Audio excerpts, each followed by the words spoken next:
All right, welcome to the third review of the evening. Up this time is Cube Snake. Slither through a retro-futuristic cyberpunk world in this 3D cubic take of the classic 1976 and 1998 Snake games. Specifically, 1976 is the year that the game Blockade came out.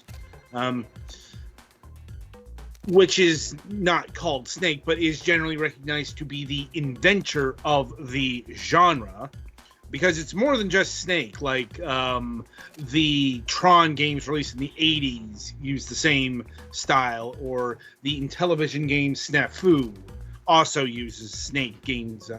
But probably the most famous Snake game is the one that was installed in late 90s Nokia phones. That'd be the 1998 Snake game. And this game is purporting to be the heir apparent, but in 3D.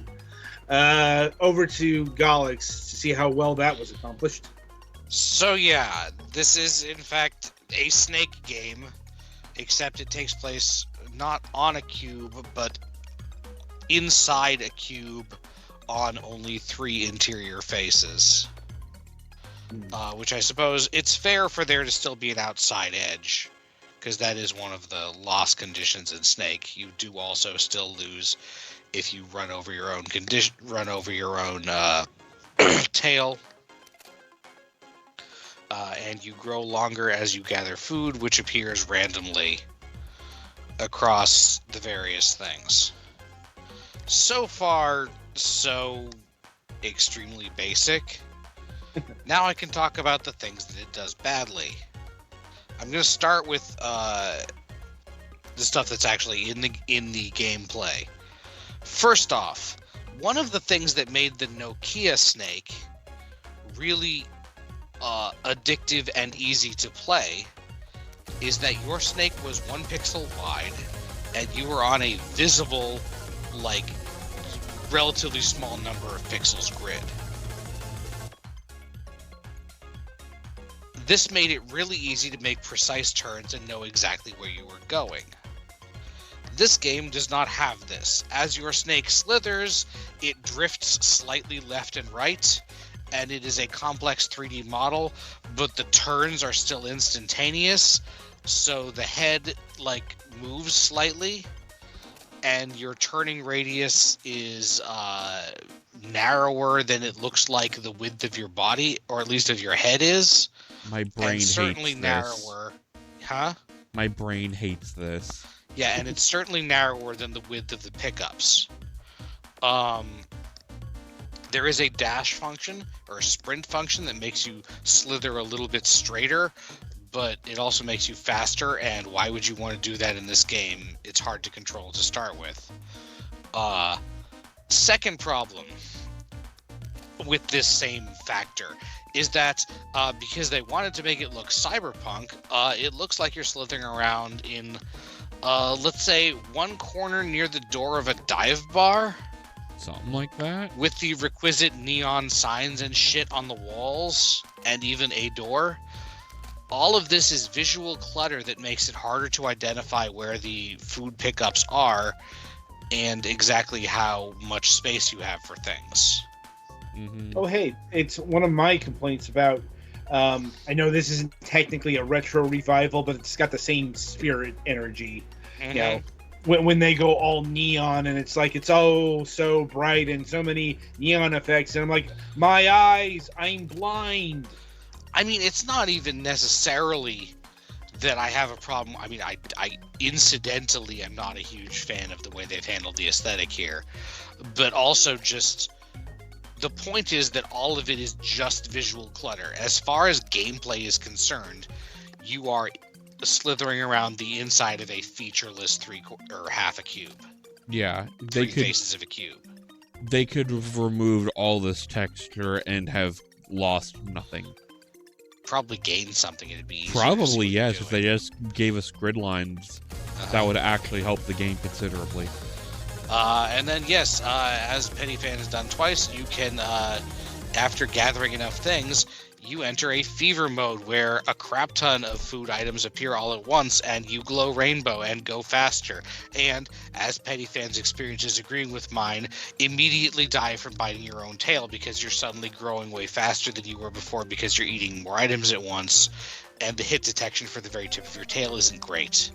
It's also really easy to walk off the edge when you're in that mode because the music also gets louder and more excited, and it can be distracting.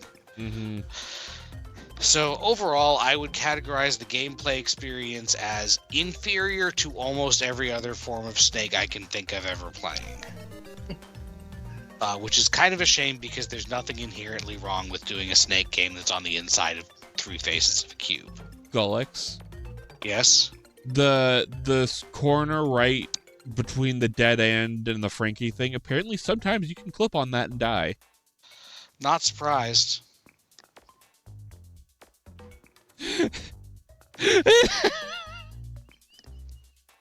Second thing, now we get to talk about the menu shit. When you start the game, you bring up a how to play menu that gives you the controls, which are turn left / clockwise, turn right / counterclockwise, and dash.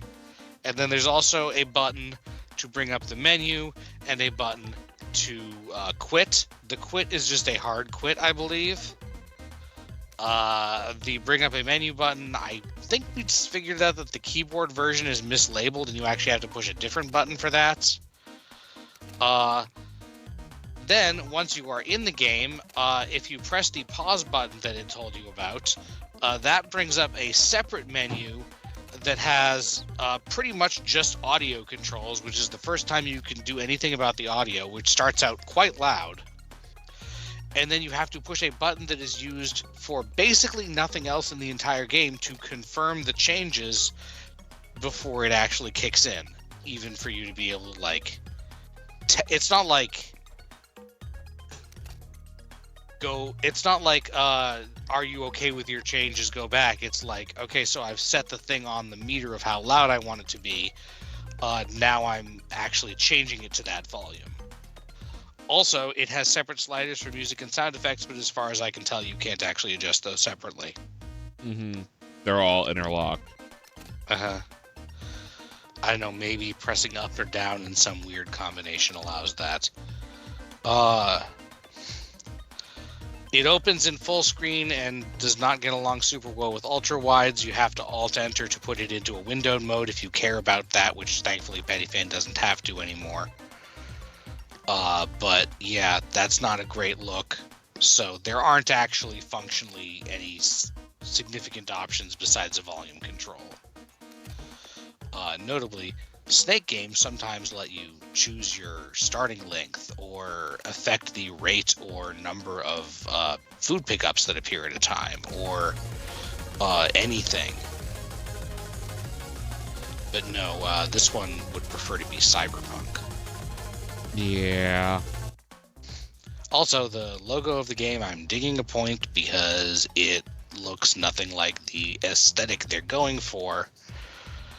Although it does look a little bit more like the aesthetic that I think this game would be better with, i.e. a simple cartoony one. Right. It does have a savable score and allegedly online leaderboards, although I'm not sure about that. I wasn't able to find any online part. Oh yeah, and the controller inputs are, I think they're Nintendo standard? Something like that? Let me double check something. Oh yeah, the colors are wrong for Xbox. For the A, B, and X. No, I think it is Xbox standard, but the colors No, they're are not. wrong. I have an Xbox controller in my hand. A should be green. So yeah, the colors are wrong for an Xbox. Yeah. But I don't have a color. Nintendo doesn't have L2 and R2 buttons, so... Yeah, in my 3DS, both of their buttons are all monochrome. My Switch buttons are monochrome. PlayStation doesn't have A and B buttons, so... But where they would be are blue and... Yeah, the colors aren't right for Nintendo either. B is yellow, I think. Yeah. So, I don't know what they're thinking with that, but it's wrong as far as I can tell. Also, to play with controller, you use the triggers, not, the perfectly functioning joystick or D-pad. I mean, I understand that in principle because they want you to think of it as button inputs. But I would rather use like a D-pad or a joystick. Literally anything else. Yes. Joystick, making it analog might ruin the responsiveness, just like you said, your triggers, which I believe are analog, ruin the responsiveness. Possibly, yeah. I'm just saying, I can understand having it be left and right bumper. I'm not saying it's a good idea, I'm saying it's a comprehensible idea. Now the shoulders are working at least, so this is kind of doable. Okay. So yeah, overall, generally not recommend is what I'm going to go with. Adam, how much are they charging for this? Thankfully, not much. If you want to plunk down the money for Cube Snake here, it will set you back $3. That's a little higher than I was thinking it would be worth. I was thinking like $150. $3 is what they list. Well, inflation is a bitch. Honestly, this didn't seem like the kind of game you could recommend at any amount of money. Yeah, to be clear, I don't recommend it at any price. But if you were morbidly curious, I would feel less ripped off at $2. Yeah. Morbidly curious in how Snake would work in third dimension. Spoilers, it doesn't. Alternately, you could find any game programming software and probably, if you know anything about programming or are able to learn reasonably well, make a better version of Snake in 3D in probably a couple of days, and then you will have learned something. Indeed. Right, yeah, this is probably going on the worst of list. Probably. Still, I think that's about it for Cube Snake. So be sure to tune in after the break as we review 1000 Times Resist.